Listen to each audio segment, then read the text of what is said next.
falls to me to say a few words. And the first two words I want to say are thank you.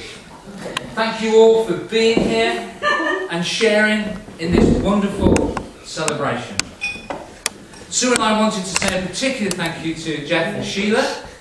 It's been great getting to know you, and we hope we'll see a lot more of you in the future. Who knows, perhaps even without the two chaperones.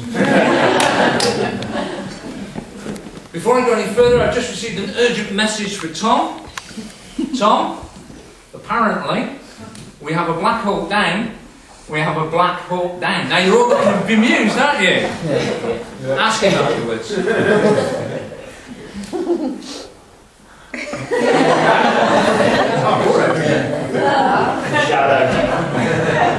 Ask him afterwards anyway. My colleagues at work this week have been commiserating with me.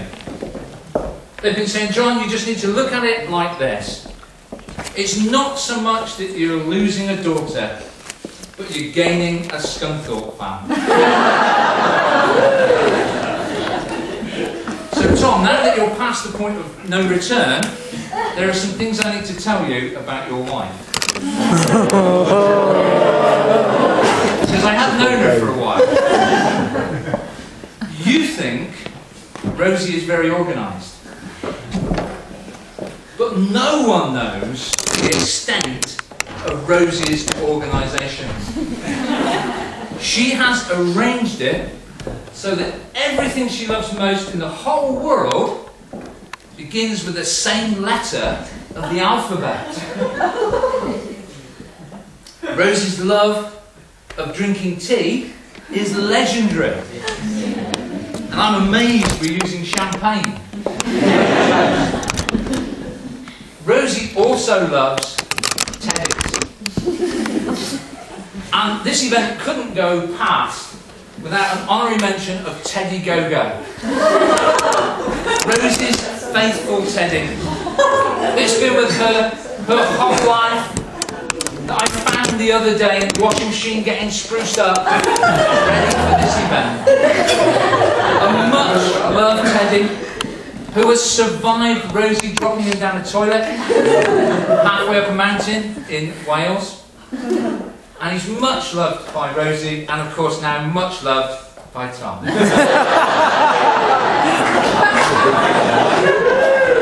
She loves tea, she loves tennis, and with that degree of organisation it was inevitable that on the run-in to her wedding she would take her tax exams. Now, I have to say, I believe there are a few accountants here today. This is the only accounting joke because everything else is not material. She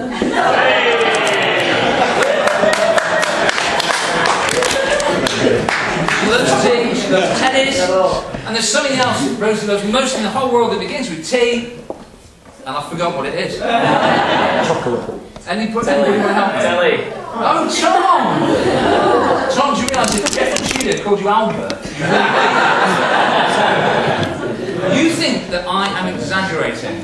Consider this statistic. 75% of Rosie's boyfriends have been called Tom.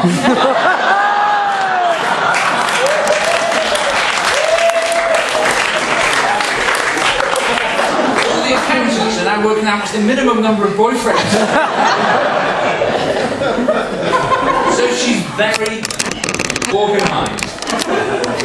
Tom, I don't need to tell you that she's also very beautiful.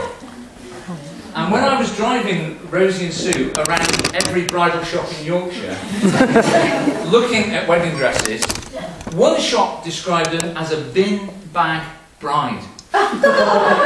Because they said she was so pretty, she looked good in a bin bag. So you'd be pleased to know that I've got the backup wedding dress.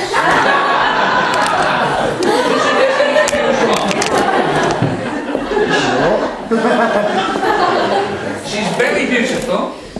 She's also very clever. She gets her looks from her mum. And her brains from her dad. Tom, you should be glad it's that way round.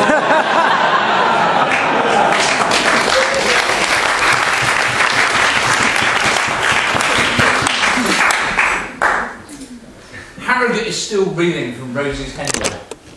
And on that weekend, it was my job to be the taxi driver, a role I've perfected over the years. But what Rosie doesn't realise was that I charged her friends for driving them around. I asked each of them to send me one word that they thought described Rosie. Now, for a group of intelligent women, some with accounting training, I didn't think they'd have so much trouble getting the concept of one word. So here, completely unedited, but also unscribed, is the list.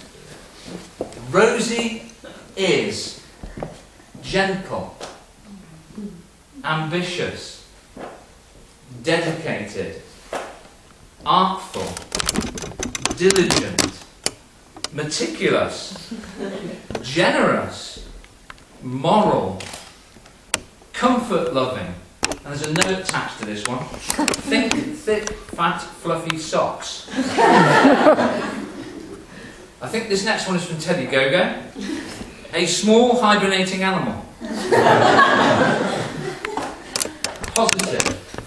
A whirlwind. A total sweetheart. Super clever. Brackets from her dad. Attentive. Rosie has great judgment. Bubbly.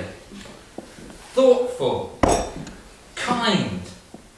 And this is just like family fortunes now. There was one word that got several votes.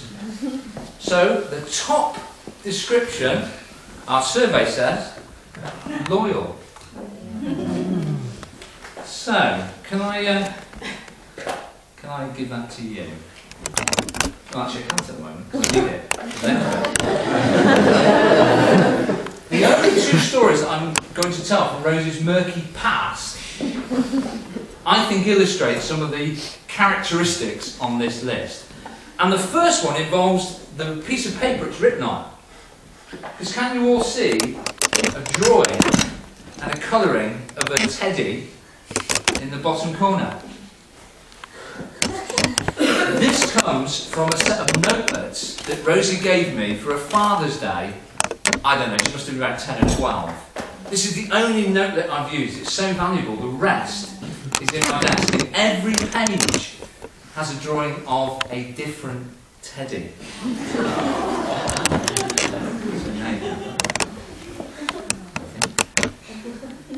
Check my notes.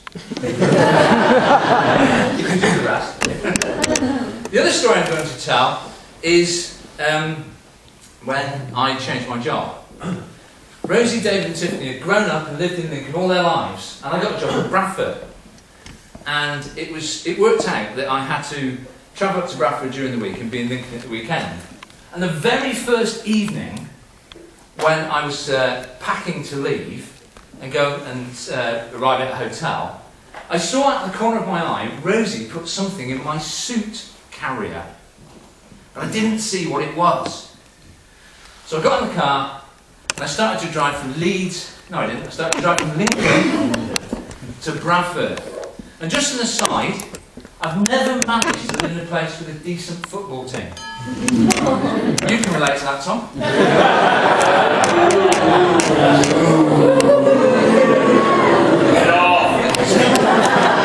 So I've upset Lincoln fans, Bradford fans, Leeds fans, and Scunthorpe fans. This isn't a speech, it's a suicide note. So, Tom, this is your wife. You may have shown rather suspect judgment in choice of football team. But in choice of a bride, you've been spot on, because she's a real gem. I was going to say little gem, but I thought that would open the door for all lettuce jokes, and I didn't want to be the tip of the iceberg.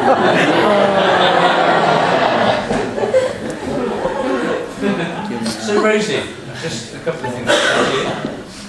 First of all, because I do the first speech, it's my privilege to say you look absolutely fabulous. Doesn't she look absolutely fabulous?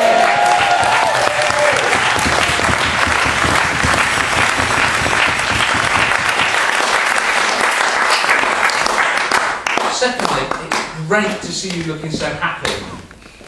Sitting there with the most wonderful man in the world. I want Tom on the other.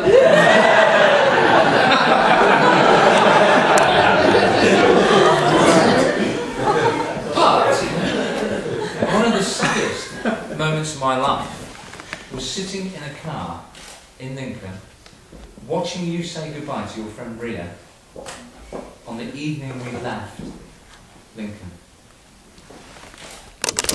That was part of a journey that has brought you here today. And as Nicholas said in his talk in the service, a wonderful journey that you're now on together for the rest of your lives. Rosie, you've given your mum and I many occasions in your life when we've been proud of you, but we've never been more proud than we are today. God bless you. God bless both of you in your married life together. Can I invite you all to take your cups and take your champagne?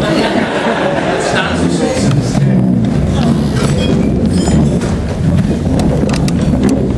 Please join me in a toast. Rosie and Tom.